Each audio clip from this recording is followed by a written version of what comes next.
Bismillahirrahmanirrahim. Assalamualaikum warahmatullahi wabarakatuh.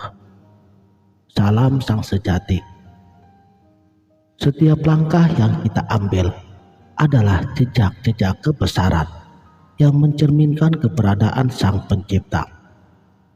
Sebagai makhluk yang dianugerahi unsur-unsur kolbu, pusat segala daya pikir dan juga imajinasi, baik itu yang positif maupun yang negatif.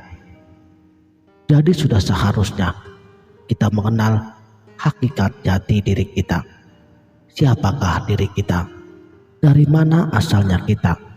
Di mana kita sekarang? Dan apa yang harus kita lakukan?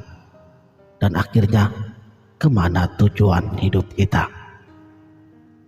Melalui perjalanan hidup dan mati, kita juga akan semakin dekat dengan Allah.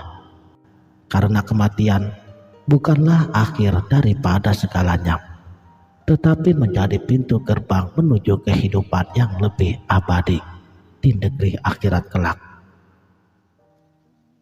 Bagi para pejalan spiritual, mereka akan terus berusaha untuk memahami bahwa di sebalik setiap peristiwa ada hikmah yang harus kita gali dan kita renungkan. Mengenal hakikat diri adalah salah satu cara terdalam untuk mengenal kepada Tuhan. Kesadaran akan identitas ini akan membimbing kita untuk menjalani kehidupan dengan penuh tanggung jawab yang bermakna. Terkait dengan di mana asal kita, sebenarnya kita berasal dari tanah. Dan melalui proses penciptaan yang sangat menakjubkan, Allah Subhanahu wa Ta'ala menciptakan kita menjadi makhluk yang paling sempurna. Kesadaran ini mengajarkan kita akan kehinaan, merendahkan hati, dan terus berupaya mendekatkan diri kepada Allah Azza wa Jalla. Kemudian, di mana kita sekarang? Saat ini kita berada di dunia yang penuh dengan ujian dan cobaannya. Allah menempatkan kita di dunia ini untuk menguji kita. Sejauh mana kita mengikuti perintahnya dan menjauhi rayuan dunia ini. Pokok utama dari tugas kita di dunia ini adalah untuk kembali mengesahkan diri dengan Allah.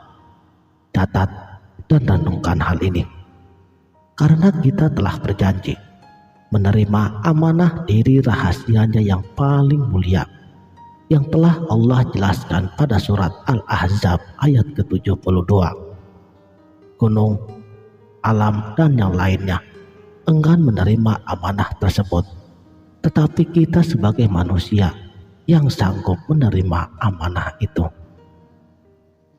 Lalu, kemana tujuan kita nantinya? Tujuan akhir kita adalah kembali kepada Allah. Dunia ini hanyalah tempat sementara. Mengenal diri sendiri, maka semakin mengenal kepada Allah. Dan mudah-mudahan di akhir hayatnya kita nanti, kita akan mendapatkan anugerah husnul khatimah. Amin Allah.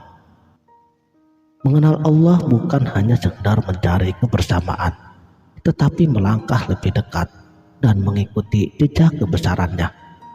Mengenal Tuhan melalui ciptaannya.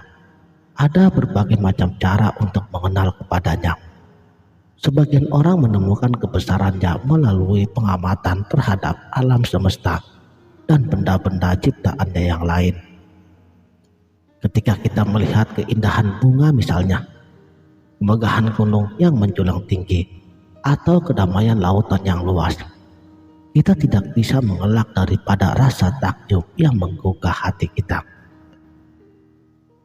Melalui sesi tafakur, bencana alam, kelahiran dan kematian, kita akan memahami bahwa Allah Sang Maha Pencipta.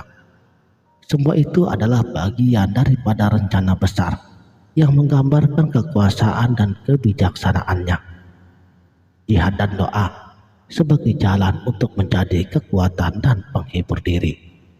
tanpa sekejap pun kita melupakan kepada Allah. Karena Allah hadir sebagai pemberi kekuatan dan penghiburan. Jika kita ingin meraih kebahagiaan di dunia dan akhirat, kita harus mengenal siapa diri kita sebenarnya. Dan kita harus memahami mengapa kita ada di dunia ini. Tuhan Maha mengetahui tentang diri kita, sehingga kita harus memulai dengan mengenal hakikat diri kita. Dari diri manusia yang terkecil sekalipun, terdapat ciptaan Sang Pencipta, perlambang tentang kekuasaan Allah yang begitu besarnya, bisa dilihat dari diri kita sendiri. Oleh karenanya, penting bagi kita untuk mengenal diri kita sendiri sebelum mengenal Allah. Janganlah terjebak dalam kesibukan dunia yang menjauhkan diri kita darinya. Janganlah terus hidup tanpa tujuan yang jelas. Mulailah perjalanan spiritual kita dengan bertafakur mengenali diri kita sendiri dan siap melakukan perubahan untuk mencari arti dan tujuan hidup kita yang sesungguhnya. Jangan sampai terlambat, karena Tuhan selalu menunggu dan siap membuka diri bagi kita. Mudah-mudahan kita semua diberikan kekuatan dan hidayahnya untuk menjalani hidup ini dengan penuh keikhlasan dan semakin mendekatkan diri kita kepadanya. Sekianlah, terima kasih telah menonton.